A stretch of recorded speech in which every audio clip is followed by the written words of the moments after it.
calling out Luka for flopping with a picture of Lil Wayne courtside and some of Wayne's lyrics. Lil Wayne then responded to Cuban in a tweet that Wayne later took down. Skip, let's start with you here. Explain, what is going on?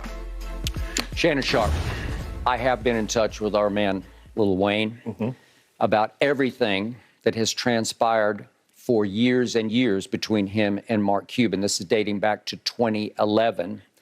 I asked Wayne last night, do you want to come on the show with us today to respond to what Cuban posted yesterday?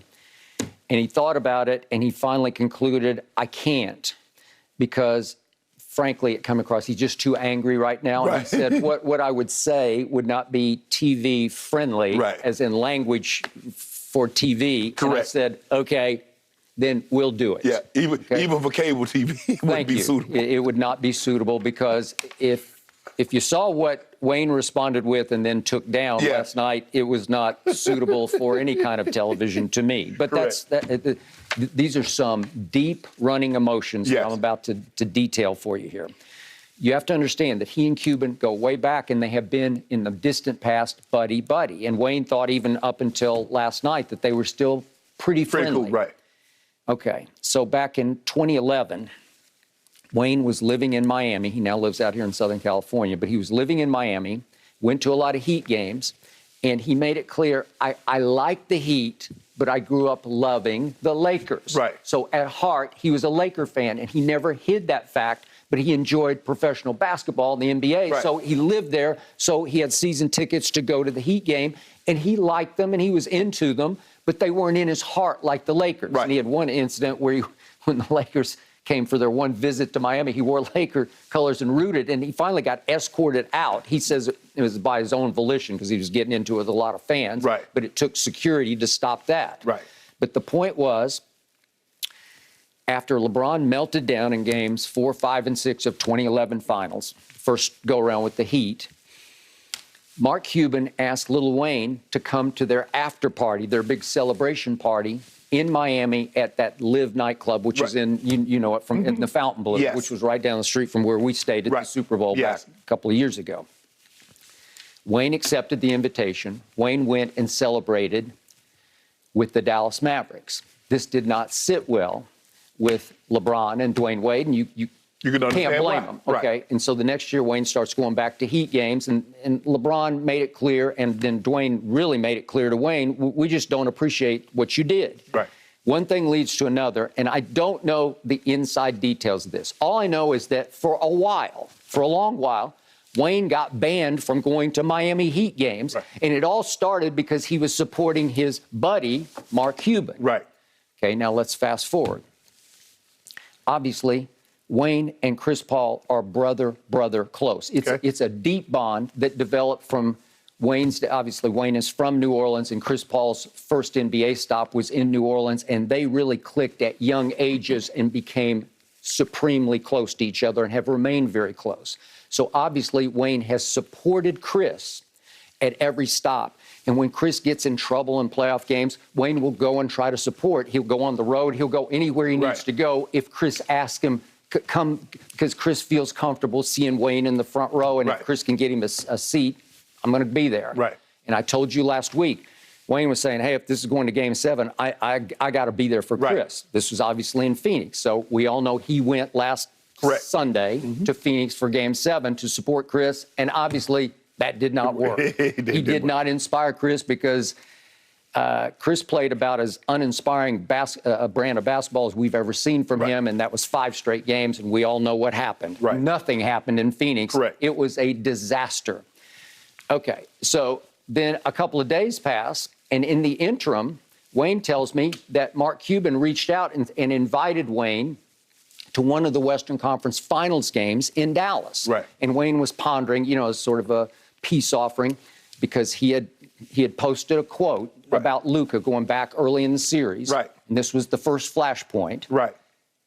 Wayne just got sick, and he was rooting for Chris Paul, but he got sick and tired of watching Luka for the reasons we just detailed. And I can't say what he tweeted. Again, it was just a quick tweet, but he explained it to me, and I tried to explain it to you on the show the next day. He was basically saying, I'm just getting sick and tired of Luka. he's always flopping, then he whines, then he cries to the referees, and it's every play, every play, every play. Right. And so his tweet indicated, I'm just sick and tired of him because I just want him to play basketball. Right. Just play. All the antics, all the crying, the mugging, the laughing, just play basketball. Okay. So he got so sick and he was so emotional supporting Chris that he had tweeted this. Okay, so now here we go. So a couple of days are passing and Cuban reaches out, and then Wayne told me last night, Lucas people reached out and said, hey, let's connect and try to let's try to figure each other out here, and let's become friendly over this. You know, we'll sort of forgive and forget and move forward. Right. And Wayne is trying to figure out whether he wants to do that or how that should work, or does he want to go to Dallas for one of these games and just to show that I'm there, you know, I'm being the bigger man here, correct. right? Wayne is you know him. He is proud to the core, to the core. Love his kids. And, yes, and if you want to fight, he'll fight. And so he fought back. With the fans, he's interacting with the fans. And quick point of order before you go on. He's hugging Jalen Brunson with 3 minutes left in the game on Sunday, and there's a play that... I saw that. And so Mark Cuban is looking at it like, I've got to stick up for my player. This is my player. This is my franchise player. This is the second best player. And I believe when it's all said and done, he'll be better than Dirk. And that's saying something because we believe Dirk is the best foreign-born player in NBA history. Well, Olajuwon is the best, but I think, you know, a lot of people said... Yeah, I got it. But so I just look at it like Wayne has to understand that when you took a shot at Luka, Mark Cuban is looking at it like, bro, you taking a shot. I can't let you just say that about my guy and not say anything, because Luka's gonna be like, okay, well, who's gonna defend me? I mean, what? J Kidd's supposed to say something? J Kidd ain't gonna say anything. No. So the guy that it had to come from was Mark Cuban. But like you said, hopefully, Mark's people has reached out, Luka's people has reached out. Wayne, being the person that I know he is, say, you know what? Okay, you're right. I probably shouldn't have said what I said. Because a lot of times, Skip, you can think a lot of things. I believe, like I said, Tom Brady says I only say 10% of what I'm actually thinking. So 90% of what I'm saying is like the bullshit. I think Tom Brady thinks there's some guys in the league that's a garden tool. He ain't going to say that publicly. That is true. I think there's a lot I agree. Skip, I think there's a lot of guys that think a lot of guys are a lot of things. But what we say in the barbershop or what we say amongst friends, we never air that. And I think when Wayne tweeted that out, they're like, well, damn. So Mark didn't... Okay, but what do we always talk about? In the heat of the moment, when you're rooting for somebody or because we have a big do bet on, you have to be very careful. I have to try to contain myself because at the keyboard, if I get furious with the team that I picked, and you don't hit send. You can't hit send. That's why I don't really go to Lakers games. Yeah. I get too involved. Okay, we lose, and how fight start. Okay, I'm going, my team, I'm draped down in all my team colors, and they lose. And somebody else chirping, oh, we beat y'all. Oh, y'all suck. Your players suck. Yada, yada, yada. And up in your face? Up in your face, yeah. So that's why, I go to football games now. I ain't got no vested interest. Yeah, the Rams win, okay, fine. They lose, okay, that's fine too. Chargers, okay, they win, fine. No, whatever. But at this level, Skip, I don't think Mark Cuban really had a choice. And Skip, hey, and like you said, Skip, the person that laughs last laughs loudest. Mark Cuban says, okay, that was a great lyric. But guess what? Game 7 in your building, we won. Mm-hmm. Okay, maybe he should have cropped that. I don't think at that point in time, I think Mark Cuban is like, I'm looking for a picture. This is Lil Wayne. The lyric, hey, this a poop show, and you got the front row. So you know what he says. That's what he says, Skip. Yep. So look, I understand Wayne being upset, but nephew, you did throw the first shot now. You did, you called a man a garden tool. I don't really know how you expect his owner. I'm surprised Luka didn't respond. Normally people are like, hold up, bro. Really? You don't know me like that? It's just that Wayne was pondering, how do I unravel this the right way? Do I go to a game in Dallas and sit because Mark said, come sit beside me at a game in Dallas. And before Wayne could respond, boom, Skip, he drops it right on his head. Everybody's got their shot off. You fired, I fired back. Okay, let's have a ceasefire. Let's come together. Okay.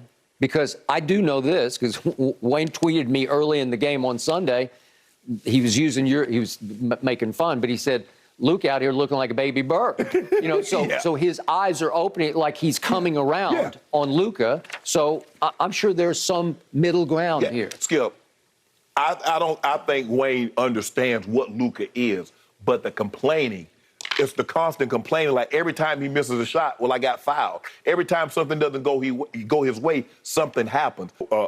Weezy has fired his shot. Mark Cuban is fired back. Okay, now let's get together. How do we mend this and be amicable moving forward? Yeah, hey, meet Luke. Maybe you know what? He meet Luke in person. Maybe, He might even like Luke and start wearing a Luka jersey. He might. Knowing Wayne, he just might. Yeah. But you want to talk about shots fired? These are some shots being fired. I was surprised, Skip, and when I woke up this morning, I didn't know anything about it because I went to bed last night, and when I woke up and I saw it, I was kind of surprised that he knowing that, when you take shots at people normally, especially in Wayne's profession, Skip, you can't take a shot at somebody without them coming back at you. So hopefully it's done. It ain't gonna be no beef, Wayne. It ain't that. I mean, come on. Okay, With Mark Cuban. I hope you're right about this, but I think it's going to take a little time for Wayne to come around on this. We can do the nephew. Come on now.